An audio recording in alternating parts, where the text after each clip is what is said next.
claro, ahí cuando hay estos desequilibrios de poder, a veces se dice, pues a lo mejor ahí está el límite de la justicia restaurativa, cuando hay unos desequilibrios de poder muy grande.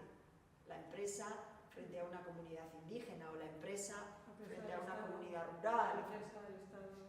Claro, luego el Estado hay connivencia del Estado en muchas ocasiones. Entonces, ¿cómo hacer eso sin que sea un restorative washing, un greenwashing, ¿no? ¿Cómo se hace un lavado verde? ¿Cómo se hace, no? Yo creo que con precaución, igual que, por ejemplo, en violencia interpersonal, violencia de género. En España, por ejemplo, está prohibido por la ley de 2004 integral de violencia de género la mediación. No habla de justicia restaurativa, pero habla de mediación porque yo creo que la confunde con lo privado, ¿no? Está prohibida la mediación para casos de violencia de género. Pero si nos fijamos bien, es una prohibición que solamente afecta a casos de hombres adultos que agreden a mujeres, ya sean adultas o menores. Porque en la legislación de menores no existe esa prohibición. Y claro, cuando preguntas cuál es el motivo de la prohibición, se dice, no, porque hay un desequilibrio de poder. ¿Cómo que en la legislación de menores? No, por ejemplo, en la legislación de menores no hay prohibición de mediación en violencia de género. Entre un chico y una chica. No. Sí, ¿qué define? Sí, claro, la violencia de género en España, tal y como aparece en la ley, es siempre agresor, hombre, mujer, víctima. Que también uno pues, se puede preguntar, o sea, ¿por qué hay esas diferencias? Si en realidad lo que estamos cuestionando es la violencia de pareja, pero bueno, entra toda la cuestión de la desigualdad de mujer, etc. Pero bueno, yo creo que hay cuestiones, yo personalmente pienso que hay cuestiones también que serían debatibles.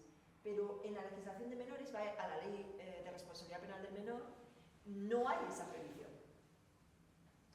No existe esa prohibición. ¿Cuál es el criterio para ir a la legislación de menores, a un juzgado de menores? Que el autor sea menor. La víctima da igual qué edad tenga. Lo que condiciona que se vaya a aplicar la ley de la jurisdicción de menores es que el autor sea menor de 18 años, entre 14 a 17. Es que yo creo que está muy ligado todo a la cesión de privilegios, ¿no? O sea, quiero decir, hay un punto en el que para poder presentar con alguien tienes que ceder tu parte de privilegios y poner a la otra persona a tu altura, a la otra persona, al otro estamento, a lo que sea. Cuando hablas de la participación infantil, bueno, pues no se da, no porque no les entendamos. No se da porque supondría abandonar una postura autocentrista. Y aquí no pasa eso. Claro. Exactamente, o sea, es poner en cuestión, ya no porque se dice, no, yo ya ayudo a poner voz, o no, es que no se trata solo de poner voz, se trata de escuchar y entender lo que se suele decir, ¿no? Hay que ver no solamente la justicia, o sea, atacar la injusticia epistémica en ese sentido, es decir, tengo que reconocer que esas personas tienen conocimiento, pueden hablar, tienen voz, pero es que además tengo que trabajar que yo entienda y haga algo con ello. Escucho y me voy. Bueno, tengo que legitimar. Exactamente. Tengo que romper ese círculo de esa injusticia testimonial, injusticia hermenéutica, ¿no? Y eso evidentemente cuestiona privilegios, sí, claro. Muchos. Por eso, nosotros, por ejemplo, ahora estamos trabajando cómo podemos, porque entendemos que merece la pena, cómo se puede... Entendemos que merece la pena porque la otra vía es el punitivismo. Este es un debate de violencia sexual de primer orden, ¿no? Está en todos los medios de comunicación. Entonces creemos que tenemos que dar alternativas, de decir, hay otras vías de responder, a veces complementarias, cuando son cosas muy graves son complementarias, está claro. Pero una alternativa para responder que no sea percibido y que no sea impunidad, que no sea salirse de rositas, como se suele decir, que no sea no cuestionar los privilegios, ¿no? Aunque solo sea durante un paréntesis, ¿no? De un proceso. Y ahí está la cuestión. ¿Es la justicia restaurativa transformadora? Pues puede serlo o no.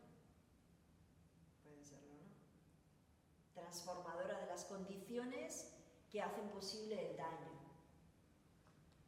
Porque dos personas se reúnen o hay un círculo, ¿se va a transformar las condiciones que hacen posible el daño? El daño medioambiental, el daño sexual, el daño en violencia política. Pues probablemente no. Entonces nosotros con nuestro encuentro de encuentros no hemos terminado, desgraciadamente, con el legado de violencia política en países donde ha cesado. Bueno, basta ver lo que pasa en Palestina e Israel, que dice que son iniciativas que creo que lo que demuestran es que se pueden hacer las cosas de otra manera. Y también creo que dan esperanza a las personas que participan de manera voluntaria, y no eres mejor ni peor por participar en una sociedad receptiva. Lo que no podemos es trasladar a las personas que son egoístas, o que son punitivas, o que son malas víctimas, o que no perdonan, y entonces son malas personas. No. Cada uno elige su camino con lo que tiene, porque es lo que hace lo que puede con lo que tiene. Y la obligación que tenemos los demás es ofrecer cosas y apoyarles en eso, respetando sus tiempos y sus necesidades, porque hay personas que en unos momentos no quieren y en otros sí, por las razones que sean. Pero sí, tienes razón, evidentemente. Hay desequilibrios de poder patentes, y hay cuestiones en ese dibujo del árbol de Galtung. Hay violencias estructurales y culturales que, aunque se tenga cuidado incluso con el lenguaje, en lo cultural, vamos a decir, no, vamos a salir de allí y siguen existiendo, ¿no? Eso está claro. O sea, la justicia restaurativa es un paso hacia un horizonte, un pasito más, un pasito más. Y a veces no sale bien, a veces no sale bien. Nosotros la definimos como ese proceso artesanal porque creemos que es más proceso que resultado en esos ingredientes. Tiene como cuatro dimensiones, ¿no? Bueno, luego estaría el contexto organizacional, donde se organice, en lo comunitario, vinculado a los juzgados, donde se cumple el delito. Bueno, eso es el contexto organizacional. Pero luego tiene como cuatro dimensiones, ¿no? Que es esa dimensión de justicia. Algunos cuando dicen en lo comunitario, hombre, Gemma, la de justicia suena un poco así. Digo, no, justicia en el sentido de hacerse responsable. Hay un conflicto y nos tenemos que hacer responsables, porque tenemos que manejar los conflictos de forma no violenta. Los conflictos existen en la sociedad, son una oportunidad para crecer, para aprender, y la responsabilidad es no agrandar el conflicto y no seguir haciendo daño en la medida de lo posible, por lo menos minimizar las consecuencias.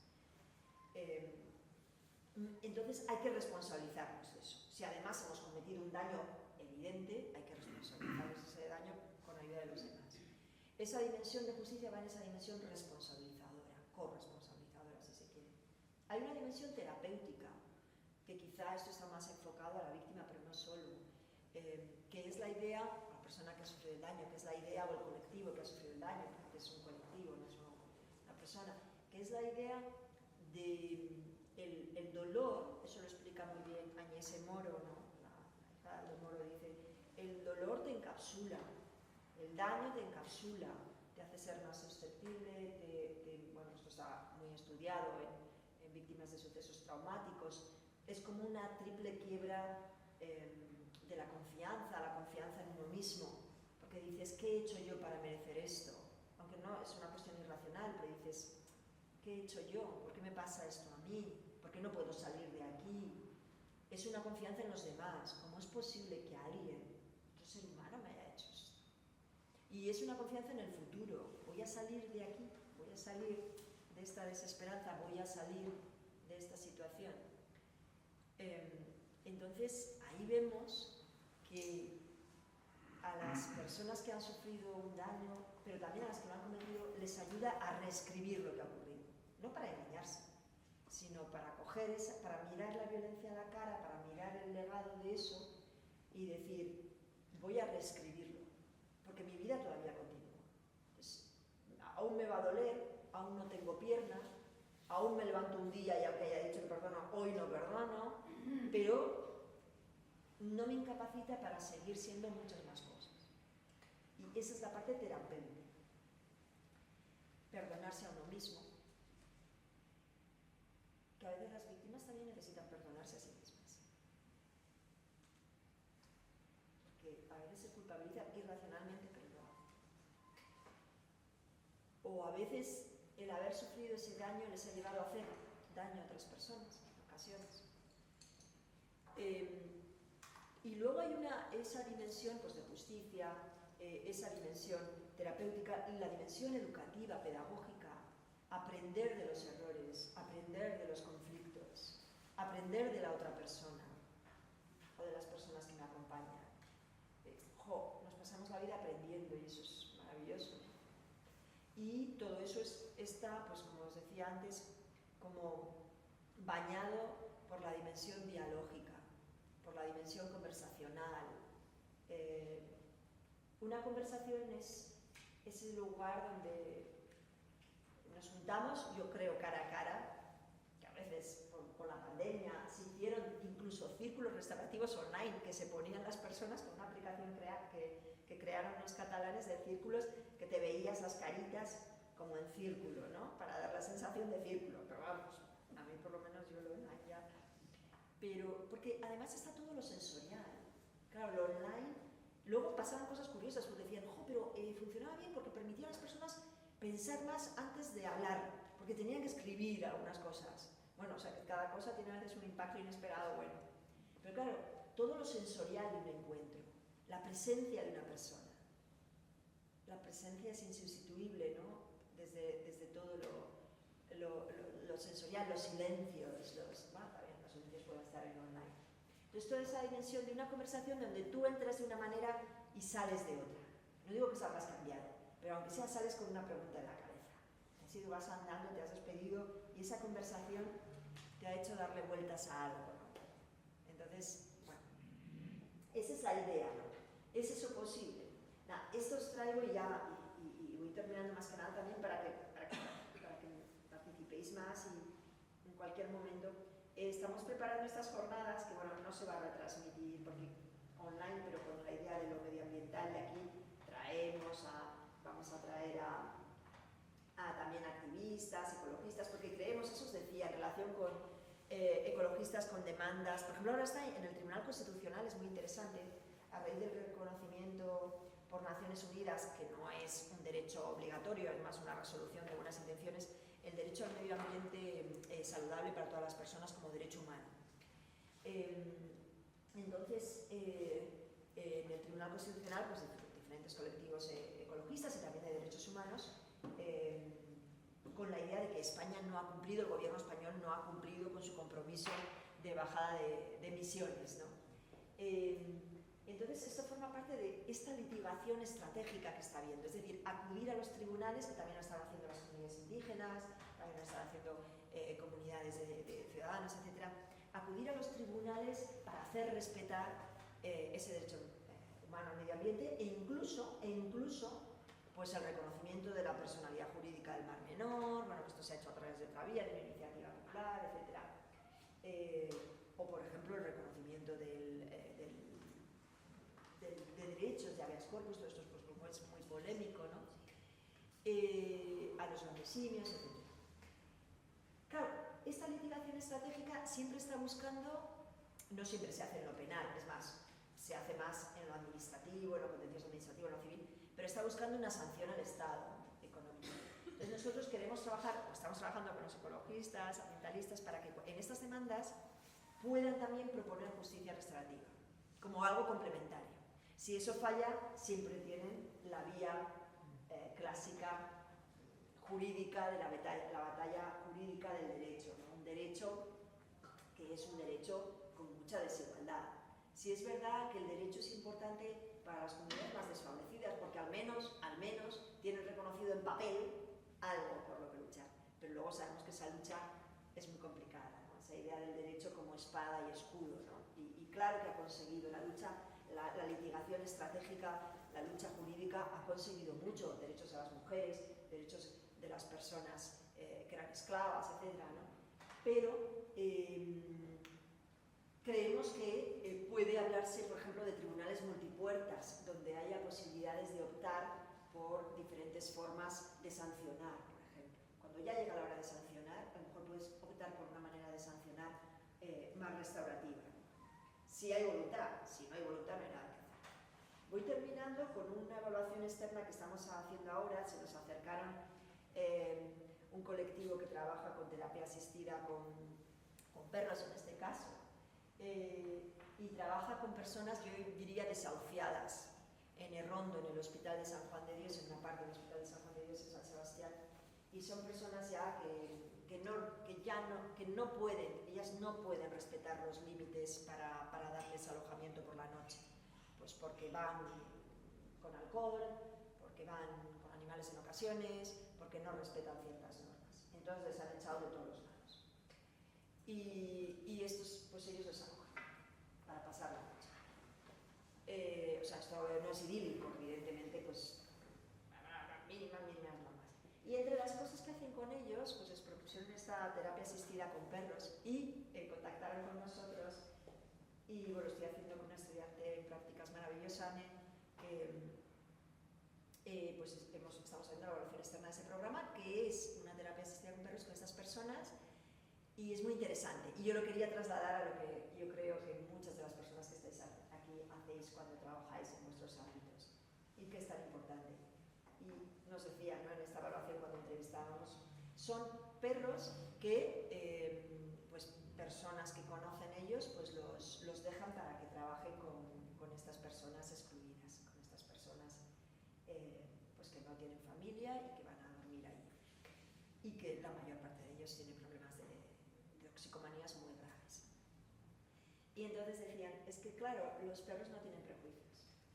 Los perros van a trabajar con estas personas y a lo mejor pues, pueden pensar que huelen más o menos bien, o que huelen a determinadas sustancias, lo que sea, pero no tienen ningún problema para acercarse, para lamerles, para darles cariño, y al mismo tiempo las personas que trabajan con estos perros se sienten que no tienen prejuicios, se sienten que no tienen que dar explicaciones o pretender cosas que no son lo que son. Entonces, bueno, a mí también me da esperanza esto, sobre todo pues porque hay muchos voluntarios pues que confían en el trabajo, ellos lo definen muy bien, a mí me gusta mucho la filosofía de este programa, porque de alguna manera es la confianza de las instituciones. Y decían, por ejemplo, que han hecho el programa en noviembre, ahora van a hacer una segunda edición, han hecho el programa en noviembre y en diciembre y en enero, noviembre, diciembre y un poquito de enero, que hacía bastante frío, ¿no? Y entonces, ¿qué les sorprendió? Porque eran poquitas personas, eran 6 personas, pero dice que no fallaron. Ellas decían, pues con este perfil van a fallar, y aunque hacía frío, eran personas pues con problemas de salud, y bueno, pues allí fueron, y la verdad es que, bueno, hemos recogido cosas pues muy emocionantes también alrededor de eso. Y ya termino. Y es deciros que la justicia restaurativa es peligrosa, como todo lo que merece la pena en la vida, y esto no es una frase, es una frase que de nuevo he adaptado de Hannah Arendt. Pensar es peligroso, leer es peligroso, y no actuar es peligroso también, no arriesgarse es peligroso.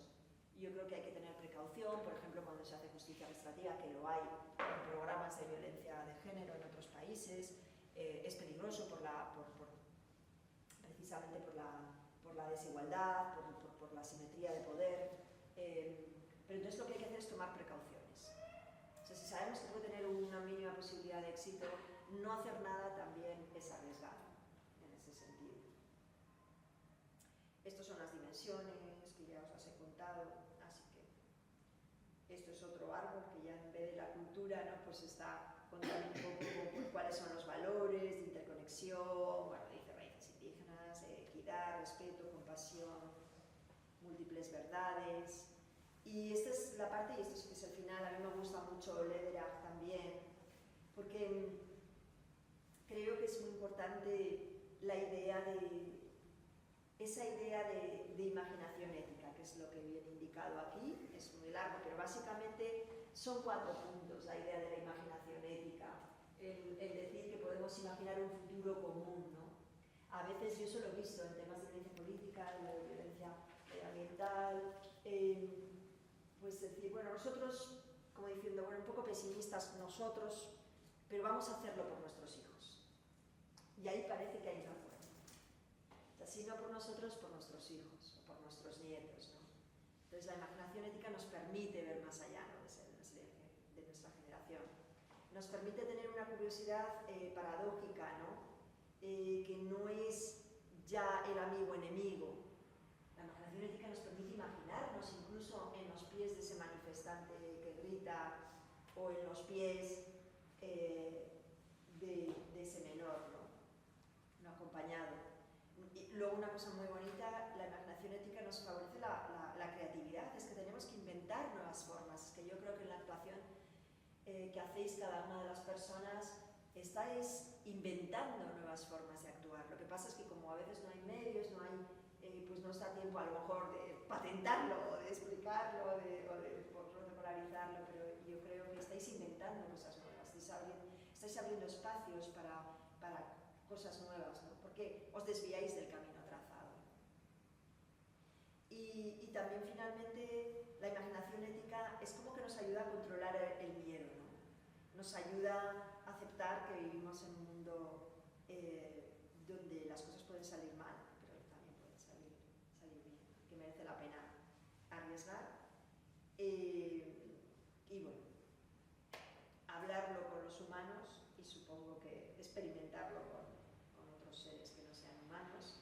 Y ya una cosa que vamos a hacer, por ejemplo, es ir a prisión. Solemos hacer un curso de verano con internos en prisión, vamos con mis estudiantes y con víctimas, no de los mismos delitos, pero vamos y hablamos sobre temas que les puedan interesar a ellos, ¿no? Les preguntamos qué os interesa y vamos. Y bueno, la última vez que fuimos nos dijeron, hemos hablado por ejemplo sobre sexo y prisión, que os hagáis una idea, sobre justicia restaurativa, y que dijimos, pues vamos a hablar sobre poesía, porque es una forma también de imaginar, ¿no? La poesía, de aprender el mundo de otra manera. Y bueno, este es un libro también muy bonito, que tampoco se ha traducido, pero es El universo en un verso, porque habla sobre temas científicos con poesías al lado, ¿no? Y es muy bonito. Bueno, pues también lo vamos a traer. Y me gusta porque una de las víctimas que trabaja con nosotros de un delito muy grave, pues a ella le encanta la poesía. Entonces para ellas la motivación de ir es para compartir eso y para compartir poesías que hagan los presos, que no tienen por qué ser grandes poetas, pero es su poesía. Y bueno, pues eso es muy interesante siempre.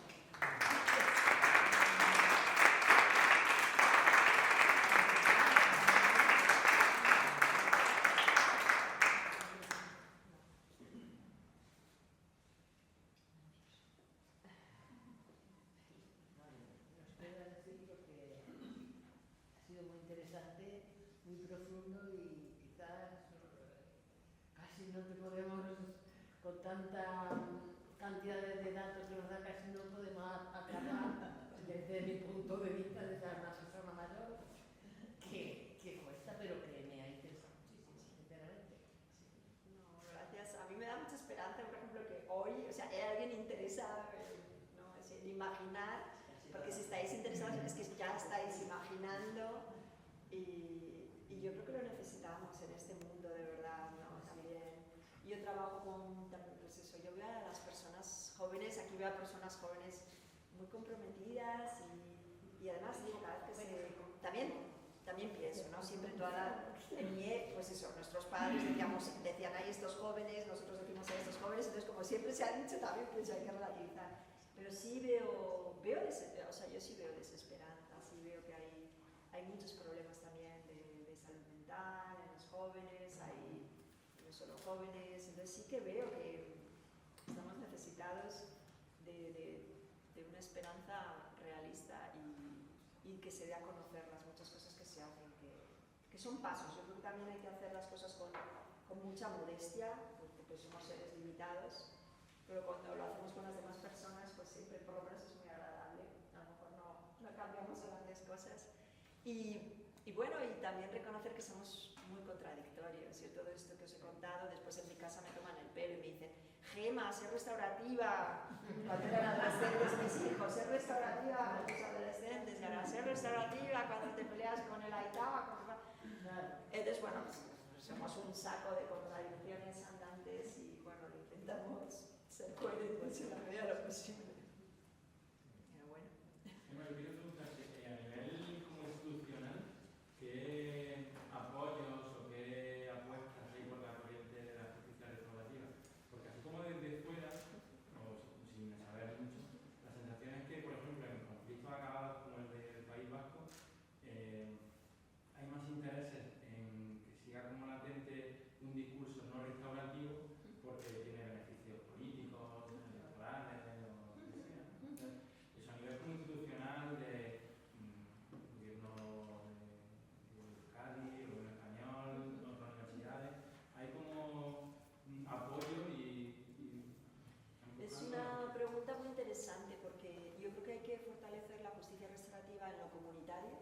muy importante. Por ejemplo, yo no sé a la justicia restaurativa, ¿qué hacéis en vuestra casa? Aclararos primero, ¿no? Y yo creo que esto tiene mucha razón de ser, porque tradicionalmente pues, está el defensor del alumno, con la ley con la LOSU, las comisiones de convivencia, pero que aplican un sistema disciplinario muy punitivo, muy de expulsión, muy poco dialogante. Fijaros, en sede educativa, eso sí que es contenido. Si no podemos aprender de los errores ni podemos dar segundas oportunidades a personas que están en colegios y en universidades. Entonces, estoy esperanzada por ahí también. Pero en lo comunitario hay que fortalecer mucho más lo comunitario. En otros países, por ejemplo, hay alianzas también de ciudades restaurativas, de manera que se crean pools voluntarios, pero también pagados por diferentes instituciones de personas facilitadoras, porque para que haya justicia restaurativa necesitamos personas facilitadoras que hagan ese puente de comunicación cuando los demás igual no podemos comunicarnos. Si no tenemos, pues lo hacemos bilateralmente y ya está. Pero a veces, porque está todo demasiado a flor de piel, necesitamos una persona facilitadora que es la que crea las condiciones de la conversación, la que se asegura de que va bien, la que se asegura hacia ese horizonte de reparación, etc. Y entonces nos falta eso. Y en el ámbito normativo se habla mucho. Tenemos, fijaros, el Estatuto de la Víctima del año 2015 es la única norma jurídica vinculante donde se habla de la justicia restaurativa. Algo que surgió desde los activistas de derechos humanos por las personas condenadas. Y de ahí, de ese surgimiento en 1965, que se pensaba más en las personas, sobre todo al principio menores, ha ido atrayendo el interés de las víctimas, porque han visto que es un proceso donde ya pueden hablar ellas. En un proceso ordinario está muy tasado, los protagonistas son los abogados, o sea, a veces se quiere que sean los abogados y es perfectamente legítimo también. Pero es un proceso donde muchas veces, por ejemplo, no se da espacio, donde las víctimas no pueden explicar el daño que no solo sea cuantificable, ¿no? Y entonces, donde pueden contar su verdad, donde pueden cuestionar a la persona de otra manera que no sea con los rituales tasados de un juicio, que en su caso puede ser necesario. Y entonces, por ejemplo, está en el Estatuto de la Víctima como un derecho de las víctimas a ser informadas de la existencia de la justicia restaurativa. En Navarra, en País Vasco y en Cataluña, tú vas a los tribunales, o sea, a los tribunales y tienes un servicio público de atención a las víctimas, es un servicio público, y un servicio público de justicia restaurativa, con ese nombre. Tú puedes pedir que tu caso, un caso que se instruya como delito, se lleve por justicia restaurativa. Y tú tienes derecho a ser informado. Se reconoce para las víctimas, pues está bien, un poco contradictorio, pero será el juez el que decida si se lleva o no. Lo cual también es empezar con la casa con el tejado, porque los jueces no reciben formación en las facultades de Derecho sobre justicia restaurativa. Y yo he hecho algunas formaciones con jueces cuando aprueban la oposición y conocen muy poco la justicia restaurativa, creen que es banalidad. Entonces, bueno, y ha habido una reforma a la ley de eficiencia procesal para que en los casos menos graves también se pueda acudir a justicia restaurativa, pautando que, por ejemplo, la justicia restaurativa puede estar dentro de los acuerdos de conformidad, pero haciendo una reparación, no simplemente que los abogados lleguen a un acuerdo. También como una condición de la suspensión de la ejecución de la pena, que no vaya más allá de 2 años. Y está ocurriendo una cosa extraordinaria en esta historia ya larga, ¿no? Bueno, de la justicia restaurativa, desde 1975 en Canadá, que se ha extendido en todo el mundo, se ha extendido en menores adultos también, se ha extendido a todo tipo de delitos, con algunas excepciones, y es que se está haciendo mucho en prisión. Pero ahí también se nos han encendido las alarmas. ¿Por qué? Porque, y creo que se está haciendo mucho y bueno, tanto en el Estado como en las comunidades que tienen transferidas la competencia en prisiones, que es el caso de Cataluña desde hace muchos años, y ahora Euskadi. Por ejemplo, en Euskadi hay 2 programas de justicia restaurativa en prisión. Aparte de los servicios de justicia restaurativa, estas oficinas fuera, en los juzgados, en prisión hay 2 programas que están contratados con 2 entidades del sector. Uno para cualquier tipo de delito y otro solo con presos de ETA. Que le llaman macrovictimización para que, yo creo que lo hacen por disimular, para que no haya polémica en la sociedad, que es un poco la continuación de lo que se hacía.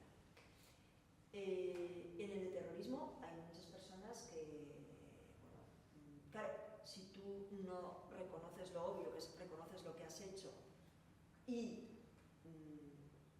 es que es como, tienes que reconocer lo que has hecho, es como, bueno, bien, o sea, puedes tener todas las interpretaciones, dices, ha pasado esto, no estoy de acuerdo, pero bueno, ha pasado esto, por lo que esto es lo mínimo, ¿no? Es lo que se pide en el Estatuto de la Víctima. Pero hombre, también tienes que tener un lamento por lo que has hecho, querer hacerte responsable por lo que has hecho y desde luego no hacer más cosas. O sea, lo que no va a haber es un proceso de justicia restaurativa si en ese encuentro vas a glorificar lo que has hecho, te vas a ratificar en lo que has hecho, o si la víctima en su caso va a estigmatizar y va a llamarle de todo, eso no se hace, ¿no? Entonces hay que hacer toda esa preparación previa. Al final el encuentro es como el punto final de un trabajo de artesanía anterior.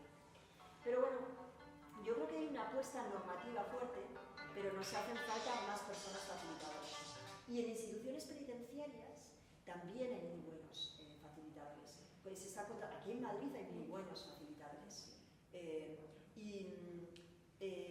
La cuestión está, el pero de instituciones penitenciarias es que es como que llega tarde también, ¿no? A lo mejor respetas los tiempos de las personas y llegas cuando las personas han podido hacer la reflexión. Pero ¿qué ocurre? Vas en busca de una víctima que resulta difícil contactarla, porque el medio penitenciario no está acostumbrado a trabajar con víctimas. Entonces también hay unas personas que dicen que puedes instrumentalizarse a las víctimas en favor de un entendimiento de tratamiento.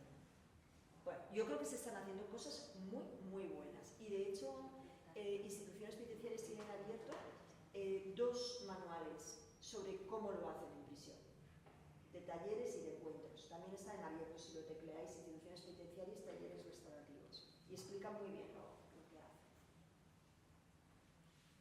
Pero nos faltan facilitadores. La justicia restaurativa sin facilitadores porque son los grandes expertos de la conversación, esa especie de alquimistas que ayudan a las